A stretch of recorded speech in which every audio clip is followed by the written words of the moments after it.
Today's story will surprise you. You will have a lot of emotions, anger, sadness. But this story is something you must hear today. Welcome to Sorry What channel. Let's start. The sound of the dirt hitting the coffin was dull, which matched the dreary day. I was standing there, watching as the minister said some words meant to ease the suffering of those left behind. I held my daughter's hand. Her husband stood just behind us, his hand on my shoulder, offering comfort. My son was standing next to me, his girlfriend beside him. At 49 years old, I never expected to be standing at a gravesite, burying my wife. I always believed deep down that I would be the first to go. I thought that due to my work and the way I had lived my life, I would surely die before my wife, and that when I did, I'd be an old man. Now, I felt old, ancient. After the funeral, there was the reception. Everyone came up to me, telling me how sorry they were, how great she was, how wonderful we were, how young she was, everything but what I needed to hear. We had been married for over 20 years. We had 2 kids, both now off on their own. The youngest, my daughter, is married and about to have my first grandchild. The oldest, my son, is working in New York City in the financial district. Both are doing well. With all the people at our house, well, I guess it's my house now. I'm having a hard time adjusting to being single. For the last 20 years, everything has been ours, not mine. Anyway, there were about 40 people around, talking and offering their support. I just wanted to be alone at the moment. Feeling quite fed up, I finally slipped out into the backyard and worked my way out the back gate, intending to take a short walk. As I closed the gate, someone drove up the alley and parked their car right next to where I was standing. "Jeff, how are you holding up?" It was Marie, my wife's younger sister, the one person in the world I didn't want to see at that moment. You see, it was partially Marie's fault that my loving wife was dead. Okay, maybe that isn't really fair to Marie or my wife, but in my heart, I knew that if Marie had kept her damn interest to herself, Brenda would still be here with me. "I'm just going for a walk, Marie. Everyone is inside. You've been mentioned." I didn't smile, nor did I invite her openly. I just stated the facts as I saw them. I now wanted to be away from here for certain, and I was sure Marie would try to invite herself on my walk. I should have known better, as she just brushed past me and went into the backyard. She had always been all about Marie. That's why, when Marie had taken a sudden interest in Brenda's personal life, I became suspicious. It was out of character for her younger sister. In many ways, I sighed, glad to be free of her for the moment. There was a cloud hanging between us and a chasm that, to me, seemed insurmountable. Now, family or no, Marie was persona non grata around me. It's a long story about what happened and how it all mushroomed into the funeral today. Life goes on, just like water in a river, always moving relentlessly onward. Okay, here is my story. This is what happened in my life. Brenda and I met after college at her job. I had been to the insurance company she worked at to renew my policies on the house and car, and she had been the agent assigned to me. I found myself making excuses to go back after our initial meeting, and, somewhere along the way, finally got the nerve to ask her out. After several months of dating, we realized we were deeply in love with each other, so we got married. 2 children and a full, wonderful marriage followed right up until 2 years ago, anyway. I had never questioned marrying Brenda. We were like 2 peas in a pod, very compatible. Then Marie became interested in Brenda's life. I'm sure she was well-meaning. I believe Marie thought that Brenda needed to reach out and grow. Everything one could see in a person who was trying to be better and more loving of those around her could be seen in Marie. She had been trying hard to help Brenda with what Marie perceived as shortcomings. It started with Wednesday night girls' night out. Soon, it grew to include Wednesdays and Fridays. Vincent was added. It seemed that after a while, Marie was spending more time with Brenda than I was. Of course, that was true only because Marie was capitalizing on Brenda's time when I would normally have been at home. It soon became Marie this or Marie that. When it became a daily occurrence, I started to withdraw from Brenda. Every time I tried to get some quality time with my wife, Marie seemed to be there. Anytime I wanted Brenda to be with me, Marie seemed more important. Every time I wanted to take Brenda out for dinner, it seemed to coincide with one of the girls' nights. What had been a very communicative and open relationship became closed off and non-talkative. I couldn't express how I felt without Brenda getting upset, accusing me of being hard and unfair to her younger sister. If all I was going to do was upset my wife by trying to be with her, then why would I bother? A few months after the growing girls' night out trend began, I could see that my marriage was in serious trouble. Yet, I couldn't discuss it with my wife without her becoming defensive and angry. So, I did the worst thing possible. I gave up. I spent my time doing what I wanted, and Brenda began to do her own thing as well. On our rare nights at home together, we felt like two strangers living in the same house. Then, one night, or rather, it was morning, but it started the night before, all hell broke loose. I was at home, working in the garage on a project. It was a Friday night, and Brenda and Murray had gone out for their regular Friday outing. They left the house around 6:30, and I found myself making my own supper, something I had been doing increasingly. Eating in the garage seemed the simplest thing to do, so I prepared dinner and took it out there. Listening to my boombox as I worked and ate was soothing. I worked until 11 and then went inside. I half expected Brenda to be in bed already, but I was surprised to find she wasn't even home yet. I saw the light flashing on the phone, indicating a message. "Jeff, I'm staying at Murray's tonight. We've been out a bit longer, and it's too late for me to drive home in the condition I'm in. I'll see you in the morning." Why bother? I thought to myself. I never see you anymore anyway. Just move in with your bitch sister and be happy. Update. Yeah, I'll admit I was mad and jealous. I had lost something when Murray took such a special interest in her sister, and now I couldn't seem to find a way to get my wife back. I miss being with Brenda. I miss the talks, the laughter, the gentle chatter of a couple who knew each other very well. And most of all, lately, it seemed I missed the play we had once shared with each other. I replayed the message before deleting it, and that's when I heard men's voices in the background. There were men at Murray's house with my wife. It sounded like a party was going on too. I picked up the phone and dialed. After 9 rings, someone picked up a man's voice. "Yeah, it's your dime. Don't waste it." "Yeah, let me speak to Brenda, please." "Is she the one with long hair?" "She's a bit tied up at the moment. Maybe call back tomorrow, like around say, noon." "This is her husband. I need to speak to her." Put her on the phone. "Shut up." Click. The bastard had hung up on me. Getting mad, I redialed the phone. Nobody picked up. I tried 3 times over the next half hour, getting madder and madder. Finally, I had enough. Grabbing my car keys off the counter, I left the house and drove over to Murray's. There was nobody home at her place. That's when I remembered I had dialed Brenda's cell phone. I had no idea where she was or who she was with. I didn't know if she was there on her own or if she had been kidnapped. I knew nothing. I drove home, madder than I'd ever been mad and scared. I went in and made myself a drink. At some point, I decided that Brenda was doing this of her own free will, and that the cops couldn't or wouldn't do anything about it for 24 hours anyway. I had gone so far as to even think that Brenda had invited the men to be with them. My mind was playing tricks on me, and the alcohol wasn't helping me see things clearly. In the morning, I woke up with a severe headache and a dry mouth. I took a shower, got dressed, and grabbed a bottle of aspirin. After taking a few, I decided to take a few more. It was an 8 aspirin kind of headache. In the mirror, I saw a man with a haunted, lost look. After eating a light breakfast, I sat around waiting for either a phone call or for Brenda to come home. Around 2 o'clock, she pulled into the driveway.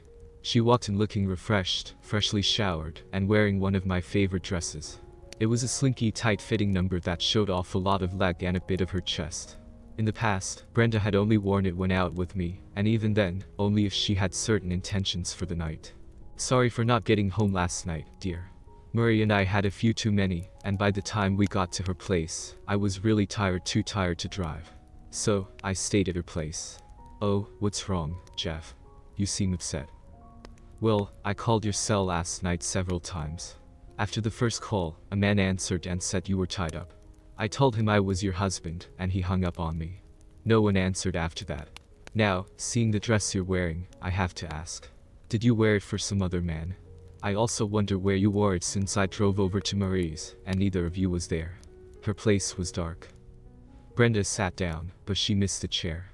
She had turned as I was talking, and hearing about the man who picked up her cell phone, she went pale. I guess she thought the easy chair was closer than it was, but she missed it by a foot or so. She didn't move from the floor, though. Her hands were on her face, and she was crying. I couldn't bear it, as it was clear she had done something she regretted. I stormed out to the garage, locked the door behind me, and cranked up the stereo as loud as I could stand it. I didn't accomplish much other than banging things around for a couple of hours, and mostly cursing at Murray, Brenda, and the man on the phone from last night. By the time I cooled off and turned off the stereo, I had begun to think about my marriage and how it was unraveling around me. All of this was because of Marie, as far as I was concerned. Before Marie, Brenda and I had been happy and loving towards each other. Since Marie's involvement, we had grown apart, and now it seemed Brenda was seeking happiness or satisfaction from another man, or worse, multiple men. In the hours I spent in my shop, I came to the realization that I had probably lost Brenda for good. We were headed for a divorce. Going into the house, I found myself alone. Brenda was gone, presumably to Marie's for support. I went to her bedroom and was shocked to see Brenda's dresser drawers open and empty. Looking in the closet, I saw just a few items, things she hardly wore anymore. She had left me. Given the situation, I only had the option of online banking available to me. I went online and began to work out how to move money around to protect myself, in case Brenda decided to leave me permanently. I wasn't going to lose out financially after having worked so many years to build up a substantial savings and bank account. After that, I called a buddy of mine who had been through a divorce, and we made plans to meet and discuss Brenda and me. I called our kids and told them things between their mom and I had become strained, and she might have moved out. My daughter asked where, and I honestly said I didn't know. Update 1. A week went by with me working every day, hard and busy, to keep my mind off my deteriorating home life. At night, I would drink and sleep, getting up just in time to shower before heading back to work. 1 week to the day since I last saw my wife, I met up with my buddy, and we talked. He didn't have much advice for me other than what I already sort of knew. Protect my assets first, then worry about her and what she might do or want. I never heard from Brenda the whole week, no phone calls, no visits to work, nothing. By Saturday night, I was certain she had given up on us long before the previous week, and was now with some other man. I finally called Marie's house that night. Marie was home and quite surprised to find out that Brenda wasn't with me. I thought she was still mad at me and staying close to home. You haven't seen her at all, Jeff. That's not right. What happened between you two? You happened, Marie. That's awfully harsh. You don't mean that. Yes, I do. We were fine until you started taking Brenda out every Wednesday, Friday, and sometimes other nights. You girls' nights out destroyed us, Marie. I hope you achieved whatever you were aiming for. She's gone, and I'm sure we're about to get divorced. If she's not with you, she must be with that guy that answered her phone last Friday night. Oh, you know about last Friday night. I know that on Saturday afternoon, she showed up at home in her wanna-get-laid dress, all freshly showered. Then I told her about some strange guy answering her phone, and she just sat on the floor and cried. Later on, when I came in from the garage, she had packed her things and left me. So, thanks, Marie. You and your antics cost me my wife. Don't ever come around me again. I heard her yelling not to hang up, but I was too mad to listen to her. I just wanted to shut everything out, her, Brenda, that other man, and life in general. Furious doesn't begin to describe my feelings or thoughts. Just hearing Marie on the phone was enough to set me off. I was angry all over again, angry and lost. My wife was off somewhere, and I had no way of fixing things. After shouting into the phone, I slammed it down so hard I broke the handset. Now, on top of everything else, I had to buy a new phone. It was a while before I decided to go to bed. As I got up, I noted that I had been sitting right where Brenda had collapsed not so long ago. By morning, I figured I had lost out on sleep and would have been better off just staying up all night drinking. A dreary Sunday morning greeted me, and I wasn't in any mood to deal with anyone. Around noon, I heard a car pull up in our driveway. Looking out the window, I saw my son climbing out. Dad, what the heck has gone on around here? Mom came to my place a week ago, upset and crying. She won't talk to me about anything except that you're going to leave her. What's going on? I told you we were having problems, son. Besides, she left me. She packed her things and left. This is the first I've known of her whereabouts this whole time. Yeah, Mom came to my place. It was kinda embarrassing. I had a friend over, and she spent the night. I didn't even know where your mom had been. When does she show up at your place? Sunday, after you called and talked to me. She refused to let me call you. She wanted me to leave you alone, fearing you'd hunt her down. What's going on, Dad? You're not going to hurt her, are you? I was tired. It had been a week of worry and stress like none I'd ever experienced. Now my son had to drive over 300 miles on a Sunday to ask me what was going on, and why his mom was at his place, refusing to let him talk to me. Look, last week she went out with your Aunt Marie. Mom told me about that. She ended up missing your call, and somehow you got really angry about it. What got into you? Why would you do that? She missed my call. That's what she told you. That she just missed my call. Yeah, she told me that she missed a call you made, that someone else intercepted it before she knew about it. Then she said you got really mad at her. She was afraid, so she ran. That isn't quite correct. She missed telling you some important details. Then why don't you tell me what happened, Dad? Last Friday night, your mom went out with your Aunt Murray, like clockwork. I was in the garage working on a few things. I came in around 11 and found your mom wasn't home yet. I saw she had left a message on the phone that I had missed. She told me she had too much to drink and was going to stay at Murray's. Okay, she told me that part about the message. Yeah, well, when she left the message, I replayed it to make sure I understood it right. I've seen you do that lots of times. You always replay messages like that. I replayed it, and in the background, I heard men's voices. That worried me. So, I called your mom's cell phone. It rang 9 times, and then some strange guy picked up. I asked to speak to her, and he told me she was tied up at the moment and to call back tomorrow afternoon. I told him I was her husband and demanded he put her on. He hung up on me after telling me to duck off. Oh, Mom sort of sugarcoated that part. So, Mom cheated on you. To be honest, I'm not sure what happened, son. She left before we talked about it, but she was acting guilty as hell about something. I haven't talked to her since Saturday afternoon. You two need to talk to each other. Can you come over to my place and talk? I'll be there for both of you, and my new girlfriend will be there too.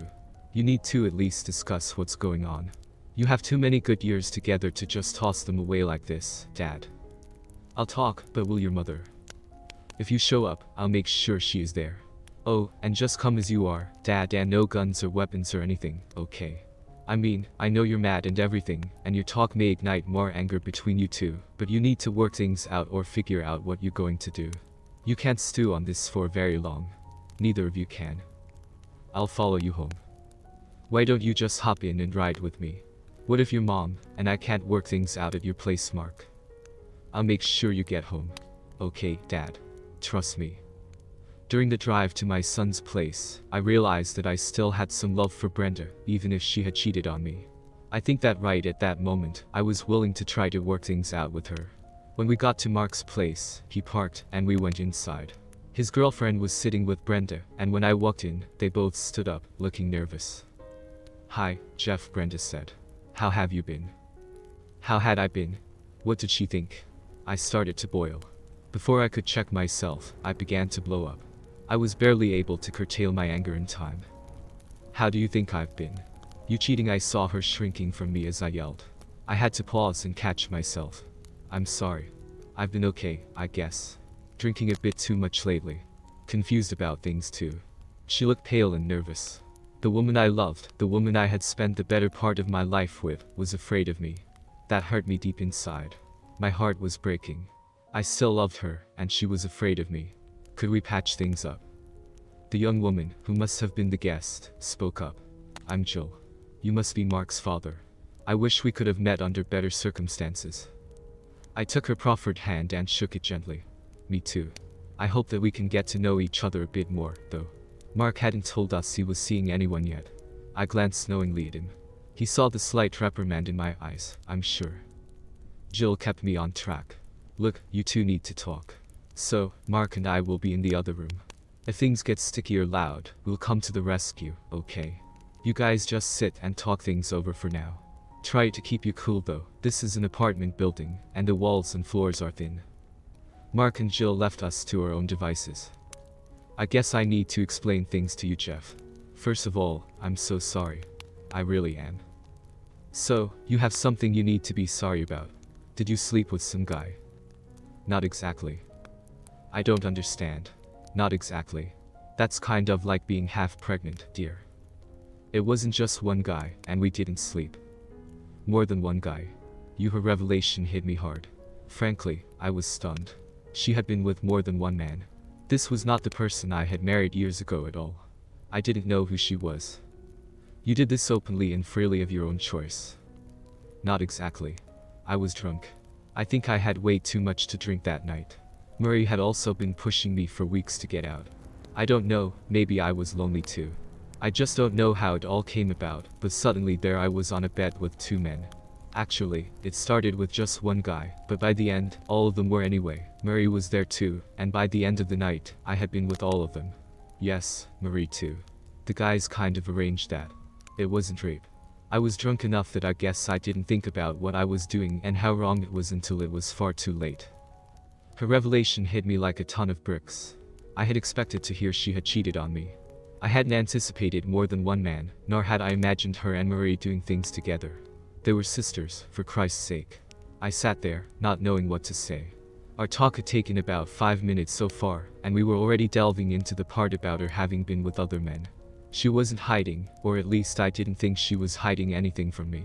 She must have read my mind. I will tell you whatever you want to know, Jeff, if I can. Part of all that went on, I'm not sure how it came to be. I'm not sure when I became I am, though. I don't know what caused me to forget my wedding vows or my husband waiting for me at home. All I do know is that at one point, I heard myself begging for more. I'm a terrible person. I don't deserve you. I don't deserve to live. Her sobs took over her ability to speak, and she just collapsed. I watched her, not knowing who this person in front of me was. I didn't say anything. I was too shocked and stunned to even know where to start. This was all too much for me to handle. I began to feel ill. Update 2. I started to throw up.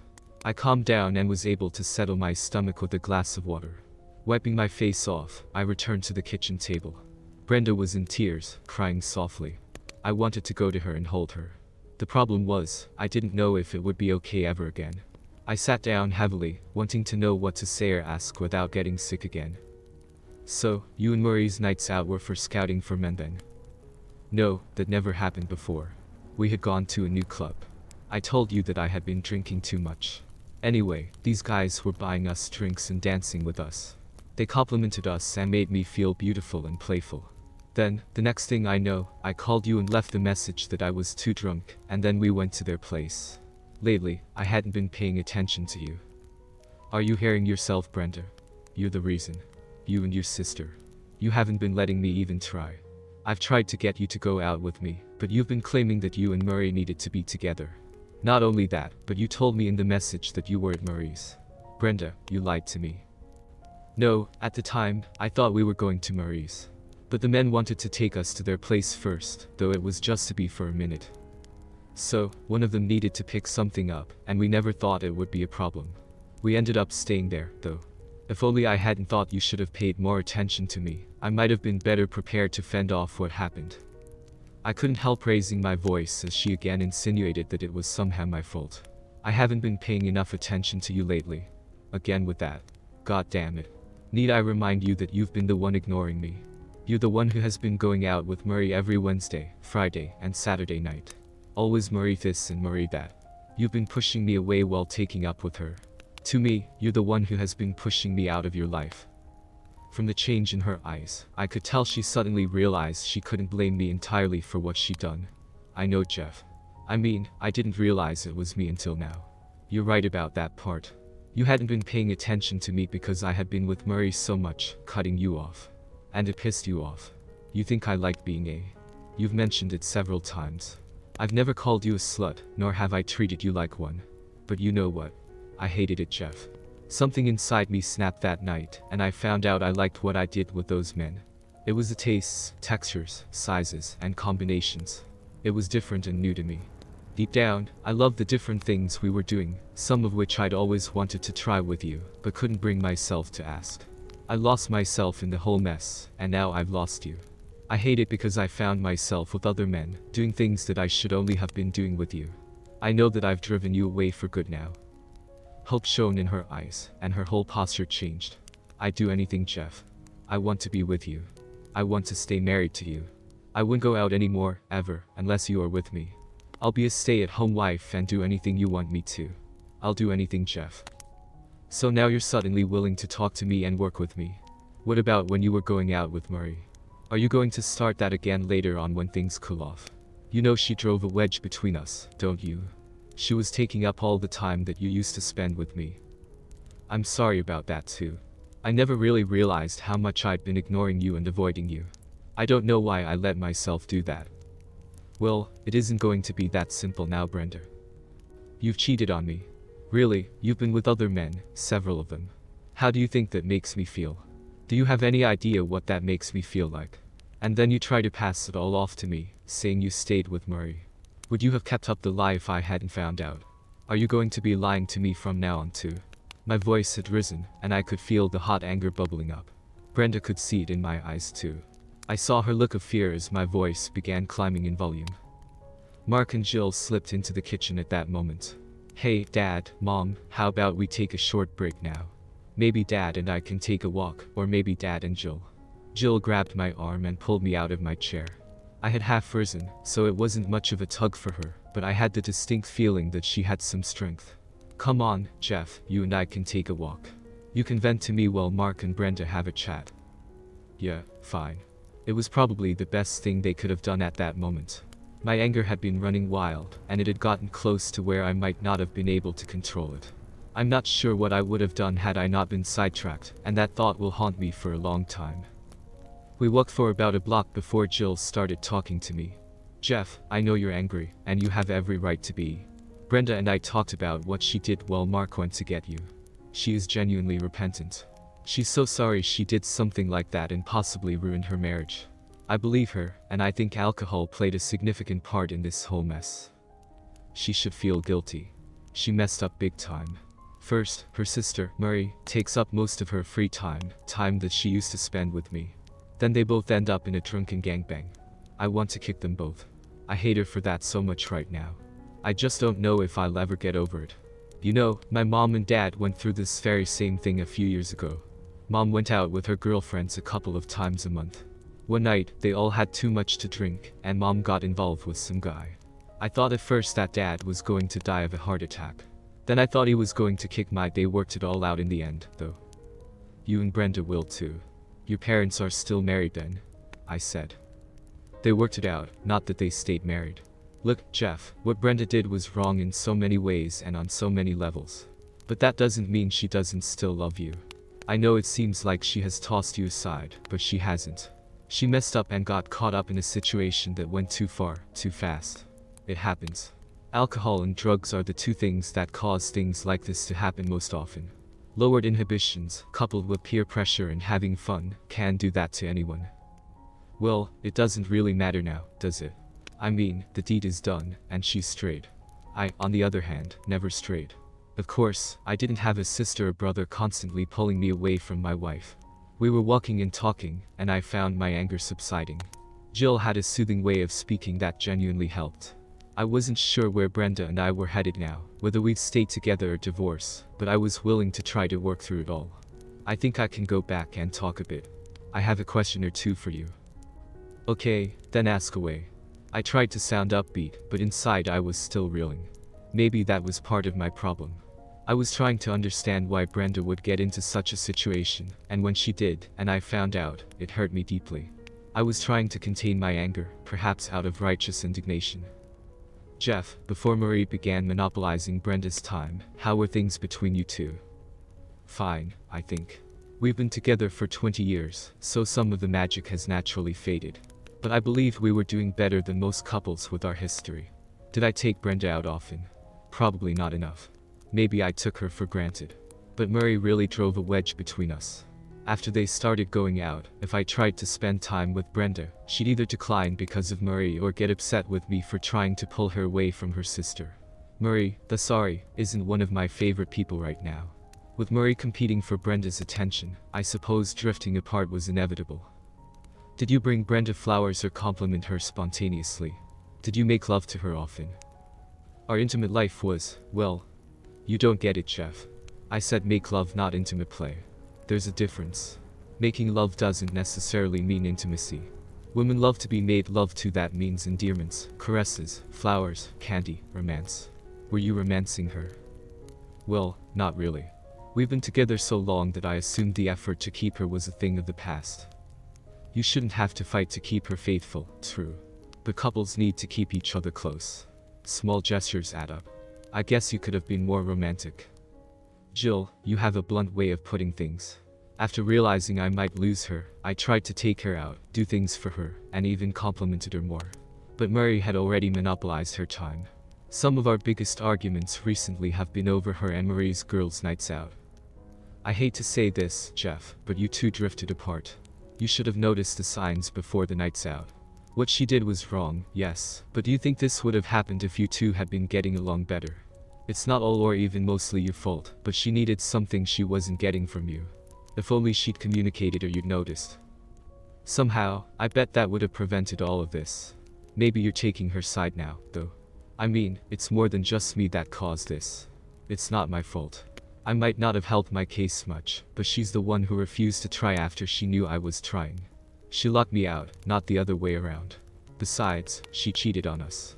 Even though I was angry about her time spent with Murray, I never even considered being with another woman. I love Brenda too much to do that to her. You're right about that too. Let's go back and see if you can ask her about that. Be direct but keep calm. I know that Mark thinks the world of you, and getting divorced over what happened won't really fix things for either of you. Talk it out. Maybe love will bloom again, and you can put this behind you. I say that because I heard you say you love Brenda too much to have cheated on her. Update 3. I wish I could be as confident as this young woman was. Jill seemed to know things. I guess she had been old enough when her parents had their problem. She must have picked up some insights along the way. Back at Mark's, I found Brenda clear-eyed and waiting for us. So, Brenda, where are we? I don't know, Jeff. I know where I want to be, but I'm unsure if you'll accept that. Accept what? I cheated on you. It was a one-time thing that will never happen again. All I can say is that I'm so sorry, but that doesn't erase it. We'll have to deal with my infidelity, and you'll understandably have a hard time trusting me since I destroyed any trust you had in me. Can you accept that I realize what I've done was wrong, that I'm sincerely sorry, and will never do anything like that again? Can we move on from here? I don't really know, Brenda. It's not just that you cheated, it's how you cheated. In a one-night drunken group situation. I'm not sure I could even accept one man, let alone two, and your sister too. That hurts. What hurts more is that I was trying to figure out how to win you back, and you wouldn't give me a chance. Now you're asking me to give you a chance after you've been with 2 other men and a woman. I never cheated on you. I never strayed. Maybe I am guilty of not working on us enough, but it takes 2 to tango. I am sorry for what I did. Being with those men was never in my plans. I never intended to cheat on you. I hate to say it, but the alcohol played a role in my losing my inhibitions. It was wrong, so very wrong. All I can say is that things got way out of hand, and before I knew it well, I never thought it through. It leaves an ugly image in my mind, Brenda. I also wonder if there's room for me in your life anymore. Don't say that. There will always be room in my life for you, Jeff. I love you. Look, I messed up big time, and I can't erase that night. All I can do is try to move on and hope you'll forgive me someday and maybe trust me again. I don't deserve it, and I know if the roles were reversed, I'm not sure I could forgive and move on either. Those other men. They were just different. I didn't notice much about them, just the differences. It was like a deep dark fantasy come true for me that night, and the alcohol played a part. I just let loose when I shouldn't have. I'm sorry. Okay, we have issues, it seems, and neither of us knows what to do now. Maybe we need a trial separation to give us time to figure out what we both want. A large tear formed at the corner of Brenda's eye. As it began to fall, I could tell she had been expecting this or worse from me. I somewhat resented the small bit of satisfaction I felt seeing the pain my suggestion caused her. Deep inside, there was a feeling of so there, beach. In some ways, those feelings were justified. I still loved her and didn't want to lose her, not without a fight. But I also knew that staying together with those thoughts could lead to me seeking revenge or, worse still, hurting her directly. I don't want to lose you, Jeff, but I understand if you want to divorce me. I have no excuse to offer, and nothing I say could stop you from leaving. If a trial separation is what you think we need, then as much as I hate the thought, that's what we should do. Hold it right there, you two, Jill interjected, stepping between us with a look of determination. If you two opt for this trial separation, you'll be heading for divorce in no time. That's what my parents did. All it does is keep you apart, not communicating. Bit by bit, you drift further apart, and the memories will consume you. Soon, the only option left is divorce. You do need to separate, but maybe just into separate rooms, not different houses. You both need to be together to see if you can work through the anger and pain. I say this because I witnessed it with my parents. Ask my dad who he loves today, and he'll say my mother. My mom will say the same about my father. Yet, they're divorced and apart. You can't go down this path. You both have to confront this mistake head-on." The conviction in her voice resonated with me. I recognized the wisdom in her words, but what about those thoughts of mine and the pleasure I took in Brenda's pain? I looked at Brenda, pondering deeply. Could I let her into my house again? Could I resist the urge to lash out at her in the coming weeks or months? Could I ever come to terms with everything that had transpired? Jill's voice broke the tense silence. "Jeff." Then my son Mark voiced his concern. "Dad." I felt the weight of their expectations. "You guys are putting a lot of pressure on this old man. Maybe a trial separation is a bad idea, but I'm genuinely concerned about how safe Brenda will be around me for a while. At times, I'm so angry I could, well, you get the idea. You do realize that, right?" "We understand," Jeff, Jill responded. "When my parents were in this situation, they should have faced it together instead of dwelling on the negatives separately. It won't be easy, I know. But if you both want to stay together, you need to be together. If you can't manage that, then maybe divorce is the answer. The only way to truly know is to give it a shot." I appreciated Jill's intentions, but I wondered how much she truly understood. Was this just youthful optimism? I needed time to think about our options. The anger I felt towards Brenda was palpable, and here they were, suggesting I stay with her and work things out. What if I lost control and harmed her? Not only would I lose her, but I might also face legal consequences. The separation this week had taken its toll, and I knew that if it continued, our relationship would be doomed. "I don't appreciate being pressured into this," I told Mark and Jill. "I wouldn't make such a decision under duress. Mark, take me to a motel for now. I'll come over tomorrow morning with my decision after I've had time to think." Final update. When I returned the next morning in a cab, Brenda seemed to be in the same spot, and both Mark and Jill looked more somber than the day before. It was clear that none of them had gotten any rest. I knew I had to give them my answer. "Maybe you should come home, Brenda. I promise I'll do my utmost to not harm you or anything. But you need to understand that I might get angry and raise my voice from time to time. I suppose we do need to be together to work things out. If things can be worked out, I'll stay in our bedroom while you stay in the guest bedroom. We'll be apart, yet together. However, I can't promise anything more than that." Brenda sat there, tears streaming down her face. I could see her relief mixed with apprehension. She was probably wondering if I might become violent.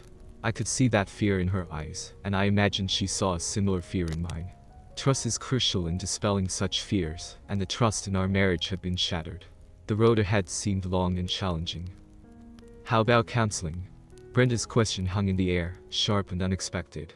I had considered counseling before, especially during the times when Brenda and Murray were frequently going out and leaving me feeling excluded. "We seem to have 2 counselors right here," I remarked, nodding towards Mark and Jill. "They're pretty good." "That's not what I meant, Jeff, and you know it," Brenda retorted. "I understand. We both need counseling, individually and together. Starting tomorrow, we'll look for someone to help us," I agreed. Brenda left the kitchen abruptly. When she returned a few minutes later, she was carrying suitcases. "Can we go home now, Jeff? Where's your car?" "Dad, I'll get the car. It's in the local parking garage." "Jill can drive," Mark offered. "She'll help out, right, Jill?" "You betcha. After all, I'm going to be the newest member of the family," Jill chimed in. "What?" Brenda and I exclaimed in unison. "In all the chaos, I guess we forgot to mention it," Mark said sheepishly. "I proposed to Jill last Saturday night, and she accepted. She's going to be my wife." "Jill is more than welcome in this family, regardless of our situation," I said warmly. "I hope you both find happiness together." I hugged Jill, then handed her off to Brenda. After shaking Mark's hand, I pulled him into a hug. "I hope you both learn from our mistakes this week. And Mark, I'm sorry for overshadowing your good news. You deserve better." We left together. The journey home was quiet and intense, with each of us lost in deep thought. The tension persisted throughout the following week. Our first appointment with the counselor was scheduled for the next week, and I wasn't sure we'd make it. But we did, just barely. We continued attending sessions, both together and separately. After 8 months, the counselor believed we were ready to move forward on our own. We had worked through the pain and, while it wasn't easy, we managed to overcome the nightmare of the past. One day, Brenda returned from the doctor with a troubled expression. I could tell something was terribly wrong, but she needed a moment alone. When she returned, she beckoned me into the living room. "Jeff, I have some bad news," she began, her voice trembling. I knew she would never cheat on me again, but I also sensed she had been grappling with something for a while. Brenda had always been private, rarely discussing her personal issues, even with doctors. Tears streamed down her face as she revealed, "I'm sick, Jeff. Really sick. I have cancer. It started in my ovaries and has spread. They didn't catch it in time." I was in shock. I tried to reassure her, mentioning the advancements in cancer treatments, but my words only seemed to upset her more. As I tried to comfort her, she continued, "It's beyond treatment, Jeff. The cancer has spread to my lymph glands, liver, and possibly my brain. I don't want to die, Jeff. I wasted so much time with Murray and ignored my symptoms. It's my fault." I held her close, pushing aside the anger and pain from our past. We face a new challenge now. Cancer. Despite our efforts to remain positive, Brenda's health deteriorated. She outlived the doctor's initial prognosis, and when she passed, she was surrounded by her children and me. So, you can understand my resentment towards Murray. Perhaps I'm being unfair, and maybe I should forgive and forget.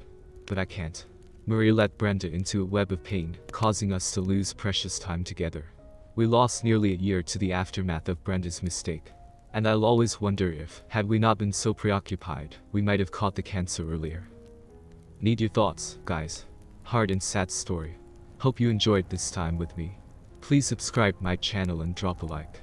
See you later on a Sorry What channel. Cheers.